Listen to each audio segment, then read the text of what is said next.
ఓం సాయిరామ్ సమర్థ సద్గురు సాయినాథ్ మహారాజ్ కీ జై. మన సాయి బిడ్డలందరికీ నమస్కారం ఫ్రెండ్స్. ఎలా ఉన్నారండి? ఏం చేస్తున్నారు? అందరూ బాగున్నారు కదూ? మన సాయినాథుని దయ వలన అందరూ బాగున్నారని, బాగుండాలని మనస్ఫూర్తిగా బాబావారిని కోరుకుంటూ, ఆ సాయినాథుని కృప కరుణ కటాక్షములు మనందరిపైన నిండుగా మెండుగా ఉండాలి అని మనస్ఫూర్తిగా బాబావారిని వేడుకుంటూ, అందరూ కూడా సుఖ సంతోషాలతో అష్టైశ్వర్యాలతో ఉండాలని చెప్పి, బాబావారి దయ వలన ఎప్పుడు ఆనందంగా ఆరోగ్యంగా ఉండాలని, మీరు కోరిన కోరికలు అన్నింటినీ సాయినాథుడు తీర్చేయాలని మీ తరపున నేను కూడా మనస్ఫూర్తిగా కోరుకుంటూ, ముందుగా బాబావారి పాద పద్మములకు ఒక్కసారి నమస్కరించుకుని వీడియోలనికైతే వెళ్ళిపోదామండి. ఇక ఈరోజు సాయినాథుడు ఏమి సందేశం ఇవ్వబోతూ ఉన్నారు అంటే కనుక, బిడ్డ, ఈరోజు పౌర్ణమి, అమ్మవారు నీతో ఏదో చెప్పాలంట. వినకపోతే చాలా నష్టమంట. అది ఏదో నీ జీవితానికి సంబంధించిన ఒక రహస్యం అంట. తల్లి, ఎట్టి పరిస్థితుల్లోనూ ఈరోజు ఈ గడియలను వదులుకోకమ్మా. ఎందుకంటే సాక్షాత్తు లక్ష్మీ అమ్మవారే శుక్రవారం రోజున స్వయంగా వచ్చి నీకు ఏదో చెప్పాలని వచ్చినప్పుడు, నీకు చూస్తూ ఉన్నప్పుడు ఎందుకో ఆరాటపడుతూ ఉన్నారు అమ్మవారు నీతో మాట్లాడాలని, ఏదో విషయంలో నిన్ను హెచ్చరించాలని కూడా చూస్తూ ఉన్నారు. లేదా నీ జీవితంలో ఏదో అద్భుతం జరగబోతుందని నీకు చెప్పాలని అమ్మవారు అయితే నీ ముందుకు వచ్చారమ్మా. తప్పకుండా అమ్మ మాటల్లోని అర్థాన్ని నువ్వు తప్పకుండా అర్థం చేసుకుని, అమ్మ మాటలను, నీ జీవితంలో అద్భుతాలను నువ్వు తెలుసుకుంటావు.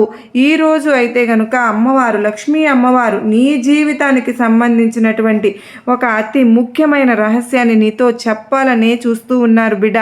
నిజంగా ఈ పౌర్ణమి రోజు ఈ అమ్మవారి సందేశం గనుక నీ చెవిన పడింది అంటే నీ అంత అదృష్టవంతులు ఇంకొకరు ఉండరు. ఎందుకు అని అంటే సాక్షాత్తు అమ్మలగన్న అమ్మ శ్రీ మహాలక్ష్మీదేవి నీకు సందేశాన్ని అందిస్తుంది అంటే ఎంత అదృష్టం చేసుకుంటే ఇలాంటి అవకాశం వస్తుంది. కోట్లలో ఒక్కరికి మాత్రమే దక్కే అవకాశం బిడ్డ నీకు ఈరోజు దక్కిందమ్మా. అసలే వదులుకోవద్దు, ఎట్టి పరిస్థితుల్లోనూ వదులుకోవద్దు. నిజంగా వదులుకున్నావు అంటే నీ అంత దురదృష్టవంతురాలు ఇంకొకరు ఉండరు తల్లి. ఆ తరువాత తీరిగా బాధపడాల్సింది రోజులు వస్తాయి. ఈరోజు నా బాబా లక్ష్మీ అమ్మవారు కలిసి నాకు ఏదో మేలు చేయాలి, మంచి చేయాలి అని సందేశం అందిస్తే నేను అందుకోలేకపోయాను.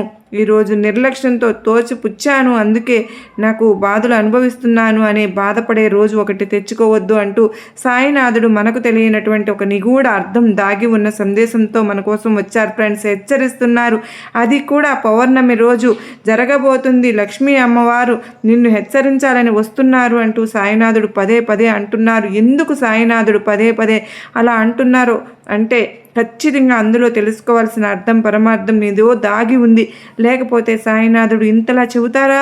నిజంగా సాయినాథులు మాటలు విని, బాబాగారి సందేశాలు విని, బాబాగారి అడుగుజాడల్లో నడిచి బాబావారి గొడుగు నీడలోకి వెళ్ళిపోదామా? వెళ్ళిపోతే ఆ తరువాత మన జీవితంలో కష్టాలు కన్నీళ్ళు అన్నవి మనకి తాకాలి అంటేనే గజగజ వణికిపోతాయి. సాయినాథుడు వాటన్నింటినీ కూడా మన నుంచి దూరంగా తరిమి కొట్టేస్తారు. ఖచ్చితంగా నిజంగా బాబా భక్తులమైతే మనం వీడియోలోకి వెళ్ళిపోదాం. తప్పకుండా ఎక్కడ కూడా స్కిప్ చేయకోకుండా వీడియో మొత్తం కూడా చూసి, మన ఛానల్ని ఫస్ట్ టైం కనుక ఎవరైతే కనుక సబ్స్క్రైబ్ చేసుకుంటే చూస్తూ ఉంటే సబ్స్క్రైబ్ చేసుకుని చివరి దాకా చూసే ప్రయత్నం అయితే చేద్దామండి వీడియోని. సాయినాథుని మీద ఏ మాత్రము భక్తి, విశ్వాసము, ప్రేమ ఇక ఎటువంటి నిన్న అండి నాకు చెప్పిన ఒక ఆవిడ మెసేజ్ పెట్టిందండి. నాకు మొదట కొన్ని సంవత్సరాలు బాగానే ఉన్నారంట నా కూతురు అల్లుడు ఇద్దరు కూడా, తర్వాత ఏమైందో తెలియదమ్మా, రాను రాను గొడవలు పడుతూ కొట్టుకుంటున్నారు. మా అమ్మాయి అలిగి పుట్టింటికి వచ్చేసింది, ఆఖరికి విడాకుల దాకా వెళ్ళిపోయారమ్మా. చాలా సఫర్ అయిపోయాము. ఈ బాధతో అయితే ఎంతో మేము చూసిన వాళ్ళ కాపురం చక్కబడలేదు మేము. అటువంటి స్థితిలో నేను చాలా బాధపడుతూ ఉంటే నా ఫ్రెండ్ ఎందుకు బాధపడుతున్నావు అక్క, ఒక అక్క వీడియోస్ చేస్తారు, సందేశాలు, బాబావారి సందేశాలు చక్కగా చెప్తూ ఉంటారు, మీరు తప్పకుండా ఆ వీడియో అనేది నేను ఇప్పుడే మీకు ఫార్వర్డ్ చేస్తాను, మీరు బాధపడవద్దు అని చెప్పి నా ఫ్రెండ్ పంపించింది. నేను వెంటనే ఎలా ఉంటుందో ఏంటో అనుమానంతోనే నేను దాన్ని వినడం స్టార్ట్ అయితే చేశాను. మొదట నాకు అంతగా వినే ఆసక్తి కానీ ఏమీ లేదు. ఎందుకు అంటే నా కూతురు కాపురం అలా ఉంది కదా. నేను చాలా బాధగా అనాసక్తిగా ఉన్నప్పుడు వినడం స్టార్ట్ చేశాను. నిదానంగా నేను దేని గురించి అయితే బాధపడుతూ ఉన్నానో ఆ సందేశం గురించే మీరు మాట్లాడుతూ ఉంటే నేను ఆశ్చర్యానికి లోనయ్యాను అక్క. నాకు అప్పటి నుంచి నేను బాబావారిని వేడుకున్నాను, బాబా ఎందుకు నా కోసమే మీరు పంపించారా ఈ సందేశాన్ని అన్నట్టుగా, బాబా నాకు హెల్ప్ చేయండి అని పదే పదే బాబావారిని వేడుకోవడం జరిగింది వీడియో వింటున్నంతసేపు కూడా. తరువాత వారి మా పాప వాళ్ళ అత్తింటి వారు వచ్చి నా కూతుర్ని తప్పైపోయింది క్షమించండి అని కొన్ని రోజులకు వారంతటికి వారుగా వచ్చి నా బిడ్డను తీసుకువెళ్ళి వాళ్ళ కాపురం చక్కగా పడేలాగా బాబావారి సందేశం అనేది మాకు కనెక్ట్ అయ్యిందక్క. అప్పటి నుంచి మీ రెగ్యులర్గా మేము చూస్తూ ఉన్నాము అని చెప్పి వాళ్ళు ఎంతగానో చెప్పడం జరిగిందండి. నేనైతే కొంచెమే మీకు చెప్తున్నాను. మరి బాబావారికి మరి అంతగా రుణపడి ఉంటాము. మరి బాబావారి ఛానల్లో బాబావారు ఎంతగా చెప్తూ ఉంటే మీకు ఎంతగా కనెక్ట్ అవుతూ ఉంటే వింటున్నారు, కానీ చిన్న లైక్ ఇవ్వడం మాత్రం మర్చిపోతూ ఉన్నారు ఫ్రెండ్స్. మీ లైక్ చేయడం అనేది నాకు ఎంతగానో సపోర్ట్ అవుతుంది. వీడియో మరికొంతమందికి రీచ్ అవ్వడం అనేది జరుగుతుందండి. ఖచ్చితంగా మీరు నాకు హెల్ప్ చేయండి. మీకు ఎటువంటి సమస్యలు ఉన్నా కూడా ఇలాగే నాకు కామెంట్ సెక్షన్లో అయితే షేర్ చేయండి. నేను బాబావారి గుడికి వెళ్ళినప్పుడు తప్పకుండా మీ గురించి, మీ బాధల గురించి, మీ సమస్యల గురించి బాబావారికి ప్రార్థనలు అయితే పెడతాను.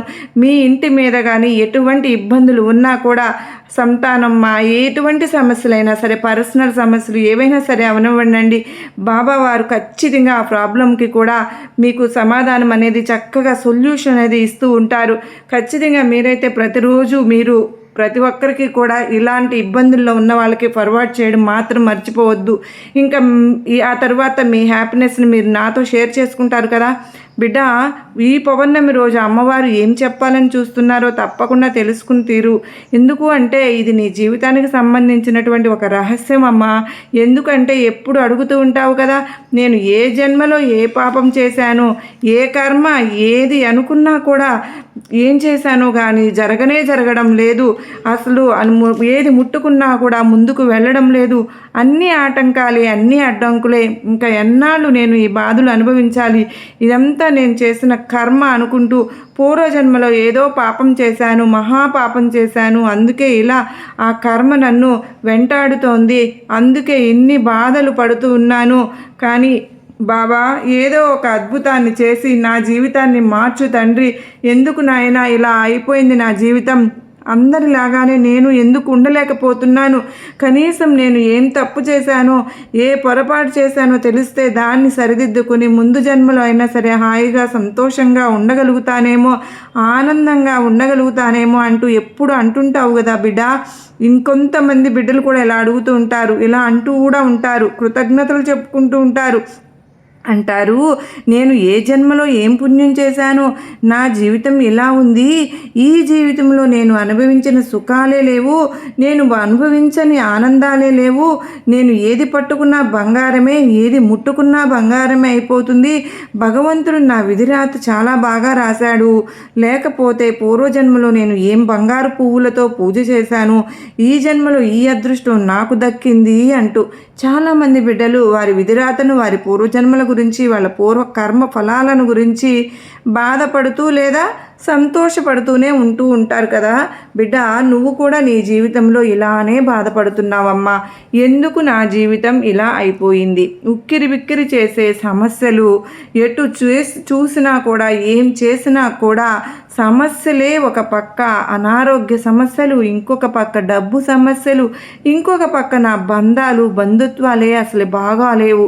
నాతో ఒక్కొక్కసారి అనిపిస్తూ ఉంటుంది, ఈ ప్రపంచంలో నాకంటూ ఎవరు లేరా? నేను ఒక్కదాన్నే ఇలా ఒంటరిగా జీవితం గడపవలసిందేనా?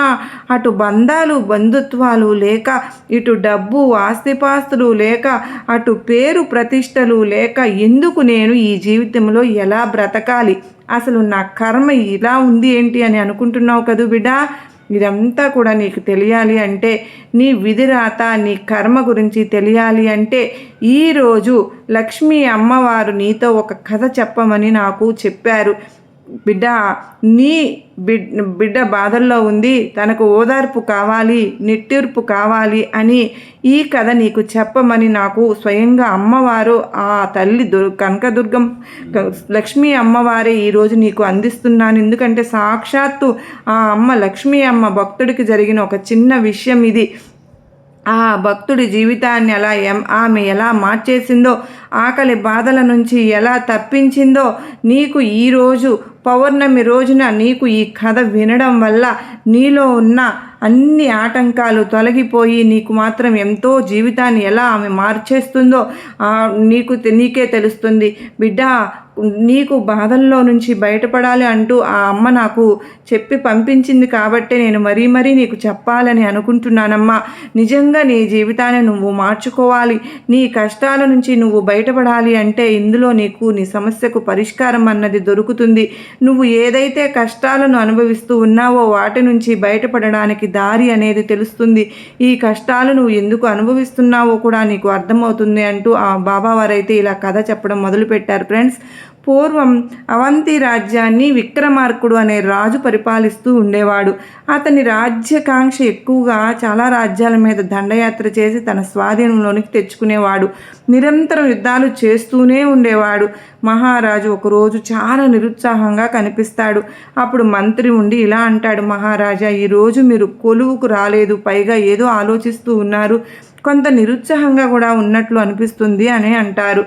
అప్పుడు మంత్రి, అవును మంత్రి గారు, అసలు ఇన్ని రోజులు లేని ఈ యుద్ధాలు ఎందుకు నేను చేస్తున్నాను? ఎంతమంది నా వల్ల బలి అవుతున్నారు? శత్రు సైనికులే కాకుండా మన సైనికులు కూడా అనేక మంది ప్రాణాలు వదిలేస్తున్నారు. ఇంతవరకు నేను వారి నుంచి ఆలోచించిందే లేదు. ఇంతగా చేసి ఇన్ని యుద్ధాలు చేసి నేను ఏమి సాధించాను? ఈ సంపద అంతా నేను నా వారసులు అనుభవించి నా యుద్ధాలు నా పోరాటము అంతా దేనికోసం అని అంటాడు. ఎప్పుడూ లేనిది ఆకస్మికంగా ఇలా మాట్లాడుతున్నారు ఏంటి? ఏమైంది మహారాజా? మీకు యుద్ధం క్షత్రియ లక్షణం కదా. మన రాజ్యాన్ని రక్షించడానికి మాత్రమే యుద్ధం చేయాలి, కానీ ఇతర రాజ్యాలను ఆక్రమించుకోవడానికి కాదని అనిపిస్తుంది అంటాడు మంత్రి. నిన్నటి వరకు మీరు అలా లేదే, ఏమైంది? కాస్త వివరంగా చెప్తారా మహారాజా అని అనగా, నేను ఉదయాన్నే సూర్య నమస్కారాలు చేసుకుంటూ ఉండగా ఒక వృద్ధురాలు నా దగ్గరకు వచ్చింది. మీ తరపున యుద్ధం చేసి నా కొడుకు మరణించాడు, నా భర్త సైతం ప్రాణాలను బలికొన్నావు, అందరి సమాధుల మీద నీ సామ్రాజ్యం నిర్మించుకుంటున్నావు. అంత మాత్రమే కాదు, నాలాగా వారి ఆధారం కోల్పోయిన వారు ఈ సామ్రాజ్యంలో ఎంతమంది ఉన్నారో నీకు తెలుసా? వారి ఉసురు అంతా నీకు తగలకపోదు, వారి కడుపు మంట అంతా నీకు తగలకపోదు, వారి కడుపు కోత నిన్ను కబలించి వేస్తుంది అని ఒక పెద్ద ఆవిడ శాపనార్థాలు పెట్టింది. ఎవరి నువ్వు ముసలిదానా, నన్ను ఎదిరించి మాట్లాడతావా అని ధైర్యం నీకు ఎక్కడి నుంచి వచ్చిందో అని అంటాడు రాజు. ఏం చేస్తావు మహారాజా? మహా అయితే నన్ను చంపుతావు. ఎంతోమందిని బలికొన్న నీకు నన్ను చంపడం ఒక లెక్క. పోయిన జన్మలో ఎంత పుణ్యం చేసుకుంటేనో ఈ జన్మ లభించింది, కానీ నువ్వు దాన్ని సద్వినియోగం చేసుకోకుండా ఎన్నో పాపాలు చేస్తూ ఉన్నావు. నీ పాపాలను ఈ జన్మహీన లభిస్తుంది అంటుంది ముసలావిడ. దానికి రాజు ఉండి ఇలా అంటాడు, ఓహో, అన్నీ తెలిసినా కూడా ఇలాగ మాట్లాడుతుంది, వాగింది చాలు, నేను కత్తి తీయకముందే ఇక్కడి నుంచి వెళ్ళిపో అంటాడు. నీకు కత్తి తీయడం తప్ప ఏమి తెలుసు మహారాజా? అయినా నువ్వు ఈ జన్మలో మారవు. నీకు వచ్చే జన్మ ఎలాంటి జన్మ వస్తుంది అంటే, అసలు నువ్వు తలుచుకుంటేనే ఊహించుకుంటేనే గజగజ వణికిపోతావు, అలాంటి జన్మ నీకు వస్తుంది అంటూ ఆ పెద్ద ఆవిడ అలా శాపనార్థాలు పెట్టి వెళ్ళింది. అసలు ఈ జన్మల్లో ఏంటి మంత్రి గారు? ఈ జన్మలు అనేవి నిజంగా ఉన్నాయా?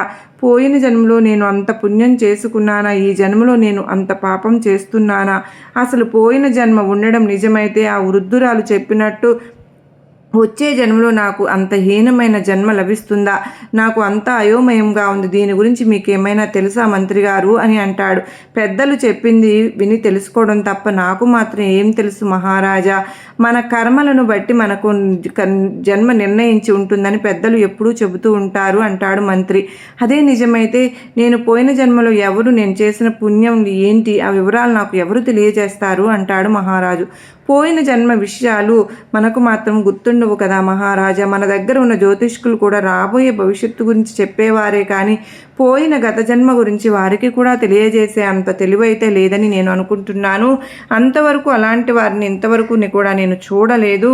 అయితే ఒక పని చేయండి, రాజ్యంలో దండోరా వేయించండి అంటాడు రాజు. ఇక రాజుగారి గత జన్మ వివరాలు తెలియజేసిన వారికి 1,00,000 పరిహారాలను 1,00,000 వరహారాలను అందజేయబడును.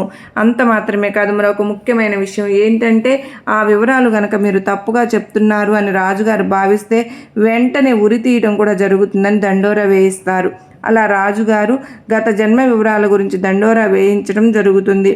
అది విని కొంతమంది ముందుకు వస్తారు. వారు ఎవరూ సరిగ్గా చెప్పలేదని రాజుగారు నమ్మటంతో వారికి శిక్ష విధిస్తాడు. ఒక పేద పూజారి అయినటువంటి లక్ష్మీ అమ్మవారి దేవాలయంలో అర్చకుడు ఉంటాడు.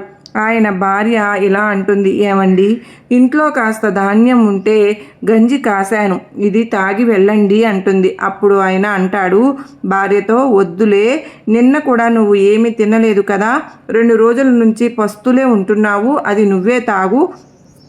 ఈరోజు ఏదైనా తినడానికి ఒక పండో ఫలమో తీసుకువస్తాను, ఆలయం తెరిచే సమయం అయింది, ఇక నేను బయలుదేరుతాను అంటాడు పంతులు గారు. అలా రామశర్మ ఆలయానికి చేరుకుని పూజ చేసి పూజ తర్వాత అమ్మతో తన బాధనంతా కూడా వెళ్ళగక్కుకుంటాడు, కన్నీళ్లు పెట్టుకుంటాడు.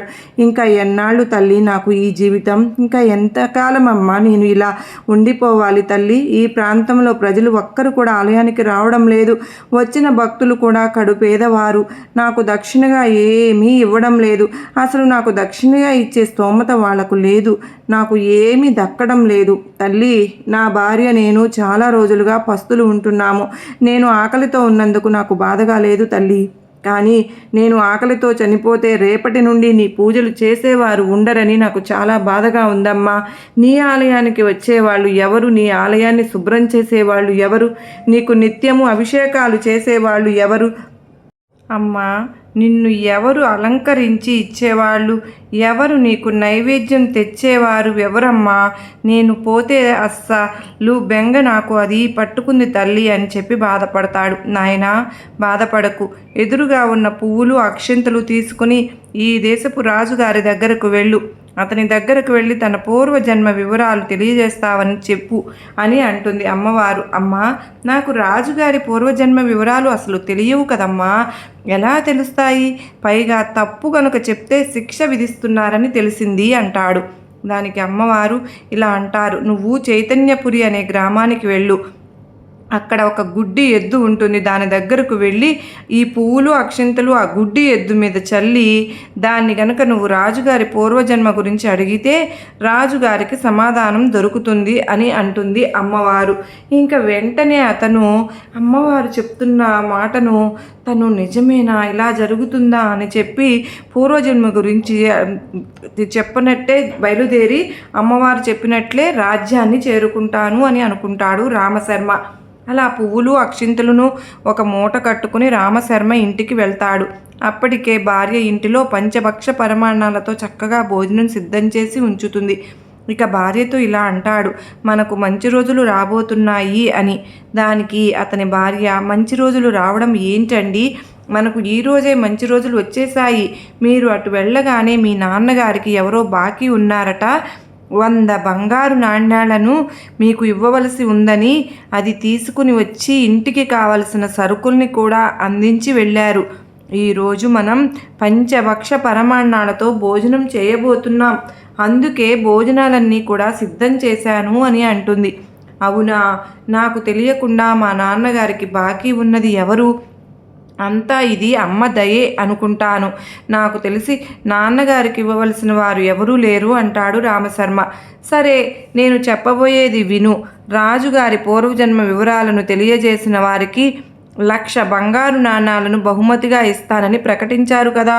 నేను రేపే ఆ వివరాలను తెలియజేయడానికి రాజధాని వెళ్తున్నాను అంటాడు. ఎందుకు వచ్చిందండి? వివరాలు సరిగ్గా చెప్పకపోతే శిక్ష విధిస్తున్నారట కదా అని అంటుంది భార్య. దానికి రామశర్మ ఇలా అంటాడు, లేదు నువ్వేం భయపడకు, నాకు అమ్మ అన్ని వివరాలు చెప్పి పంపింది. రాజుగారు ముందు జన్మ గురించి కూడా చెప్పి పంపింది. దానికి నువ్వు బాధపడవలసిన పని అసలు లేదు. ధైర్యంగా ఉండు, నేను వెళ్ళి వస్తాను అని అంటాడు రామశర్మ. సరేనండి, నిజంగా ఇదంతా అమ్మవారి అనుగ్రహమే అనిపిస్తోంది. లేకపోతే మన జీవితంలో ఇంత డబ్బు రావడం ఏంటి? ఎవరో మనకు ఇవ్వాల్సిన డబ్బు అంటూ ఇచ్చి కావలసిన సరుకులు ఇంటికి తెచ్చి ఇవ్వడం ఏంటి? అంతా కూడా ఇది అమ్మవారి దయేనండి. ఇదంతా అమ్మవారి అనుగ్రహమే.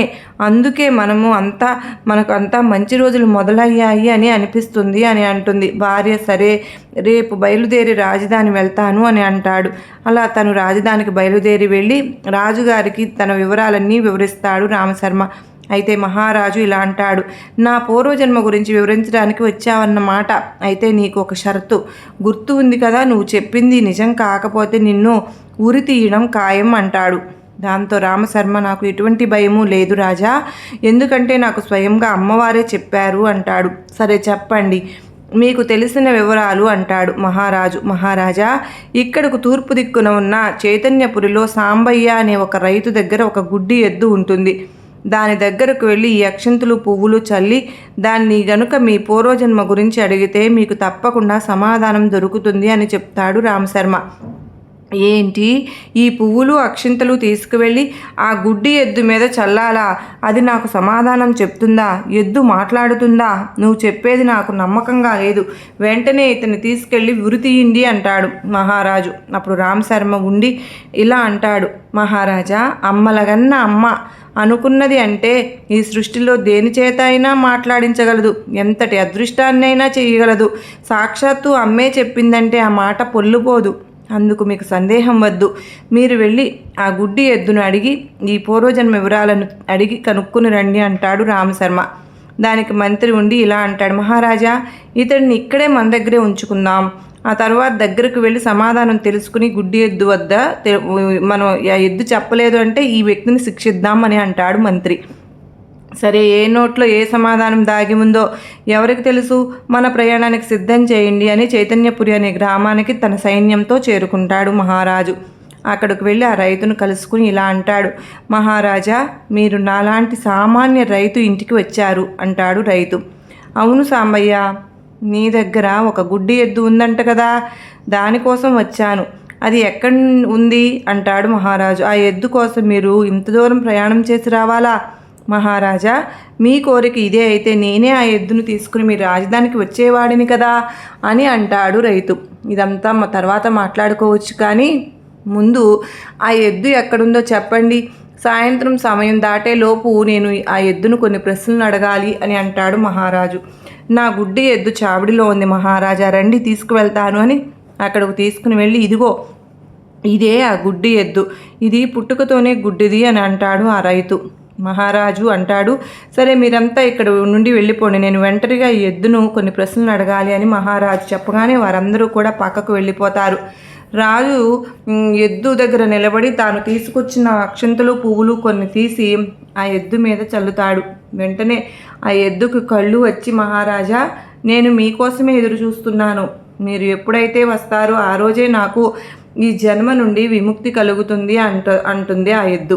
మహారాజు ఇలా అంటాడు, చాలా చక్కగా మాట్లాడుతుంది అని అనుకుని, నేను ఎందుకు వచ్చానో నీకు తెలిసే ఉంటుంది కదా, మరి నా పూర్వజన్మ వివరాలు నాకు తెలియజేస్తావా అంటూ అడుగుతాడు మహారాజు.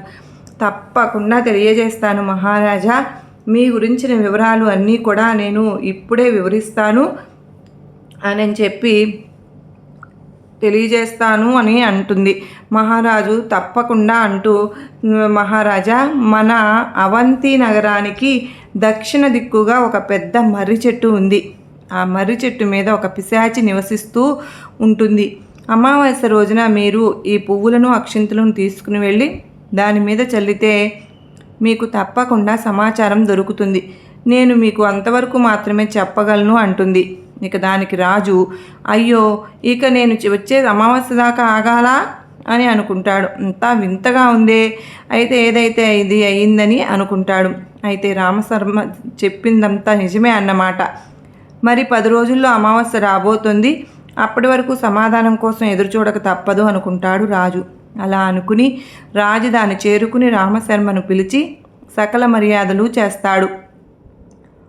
శర్మ, మీరు చెప్పింది జరిగింది. ఆ గుడ్డి ఎద్దు మాట్లాడింది, కానీ నాకు కావలసిన సమాధానం నాకు ఇంకా దొరకలేదు. మీరు అప్పటి వరకు మీ ఇంటికి వెళ్ళి విశ్రాంతి తీసుకోండి. మీకు కొన్ని బహుమతులను కూడా ప్రస్తుతం ఇచ్చి పంపుతున్నాను. నాకు పూర్తి సమాధానం దొరికిన తర్వాత మీకు ప్రకటించిన 1,00,000 బంగారు నాణేలను తప్పకుండా మీకు సమర్పించుకుంటాను అంటాడు రాజు. ఆ అమ్మవారి వాక్కు పొల్లుపోదు. మహారాజా, మీకు సమాధానం దొరకాలని అమ్మవారిని ప్రార్థిస్తున్నాను. ఇక నాకు సెలవు ఇప్పించండి అంటూ వెళ్ళిపోతాడు రామశర్మ. ఇక అమావాస్య వరకు వేచి ఉండి దక్షిణ దిక్కు ఉన్న శ్మశానానికి చేరుకుంటాడు మహారాజు. అక్కడే ఉన్న పెద్ద మర్రి చెట్టు దగ్గరకు వెళ్ళి ఆ పిశాచితో ఇలా అంటాడు. నేను విక్రముడిని మహారాజుని. నేను నీ నుండి ఒక సమాధానం కోసం వచ్చాను అని అంటాడు. దాంతో ఆ పిశాచి, ఓ మహారాజా, ఈ పిశాచాలతో మీకేం పని అని అనగానే మహారాజు తన చేతిలో ఉన్న అక్షింతలు పువ్వులను ఆ పిశాచి మీద చల్లుతాడు. అప్పుడు ఆ పిశాచి, నేను మీకు సమాధానం చెప్తాను, కానీ నేను సమాధానం చెప్పి ముగించే చివరిలో నువ్వు ఇక్కడి నుంచి వెళ్ళిపోవాలి, లేకుంటే నువ్వు నా చేతిలో చస్తావు అని అంటుంది. సరే, నువ్వు సమాధానం ముగించేలోపు నేను ఇక్కడి నుంచి వెళ్తాను అంటాడు రాజు. మహారాజా, మీ రాజ్యంలో ఆర్థిక మంత్రిగా పనిచేస్తున్న వాసుదేవుడి కుమార్తె నీ ప్రశ్నకు సమాధానం చెప్తుంది. దానికోసం మీరు వచ్చే పౌర్ణమి దాకా ఆగాలి అంటుంది. అంత మాత్రమే కాదు, ఆమె నీకు దగ్గర బంధువు కూడా అవుతుంది. మహారాజా, నా సమాధానం చెప్పడం పూర్తవుతుంది. నువ్వు వెళ్ళిపోయావా వెళ్ళు, లేకపోతే నా చేతిలో ప్రాణాలను కోల్పోతావు. నాకు ఇంకా 200 ఏళ్ళు ఈ పిశాచి జన్మగా జన్మించాల్సిన బ్రతకాల్సిన రాత రాసి పెట్టి ఉంది అంటుంది. పిశాచి, ఏంటి, మన రాజ్యంలో మంత్రి కుమార్తె నాకు సమాధానం చెప్తుందా? పైగా ఆమె నా దగ్గర బంధువు అవుతుందని పిశాచి చెబుతుంది. ఆ మంత్రి అసలు క్షత్రియుడే కాదు, నాకు బంధువు ఎలా అవుతాడు? ఆమె నాకు సమాధానం ఎలా చెప్తుంది? ఇదంతా కూడా మాయగా ఉంది. ఏదైతేనే నాకు పూర్వజన్మ గురించి త్వరలోనే తెలియబోతుంది కదా అనుకుంటాడు. కానీ వచ్చే పౌర్ణమి వరకు వేచి ఉండాల్సిందే అనుకుంటాడు మహారాజు. అలా మహారాజు తన ఆర్థిక మంత్రిని పిలిపించి జరిగిందంతా చెప్పి తన కుమార్తెను వచ్చే పౌర్ణమి రోజున కలవడానికి ఏర్పాట్లు చేయమని ఆజ్ఞాపిస్తాడు. పౌర్ణమి రోజు రానే వస్తుంది. ఆ అమ్మాయి వద్దకు చేరుకున్న రాజు ఇలా అంటాడు. అమ్మా, నీ పేరు భవానీ అంట కదా, చాలా బాగుంది. ఇక్కడకు నేను ఎందుకు వచ్చానో తెలుసా అంటాడు మహారాజు. తెలీదు మహారాజా, చెప్పండి, ఎందుకోసం వచ్చారు అంటుంది ఆమె. అప్పుడు మహారాజు, నా పూర్వజన్మ గురించి నీకు తెలుసు అంట, నిజమేనా? అది నీకు గుర్తుందా? గుర్తుంటే చెప్తావా అంటాడు మహారాజు. అలా చెప్పి పువ్వులను అక్షింతలను ఆమె మీద చల్లి, ఇప్పుడు చెప్పమ్మా అని అంటాడు. నేను నా పూర్వజన్మ గురించి తెలుసుకోవాలి అని అనుకుంటున్నాను అంటాడు రాజు. దాంతో ఆమె ఇలా అంటుంది. అవును మహారాజా, ఇప్పుడే మీకు మీ పూర్వజన్మ గురించి నాకు అంతా గుర్తుకు వస్తుంది మహారాజా. పూర్వజన్మలో మీరు ఒక పేద బ్రాహ్మణులు.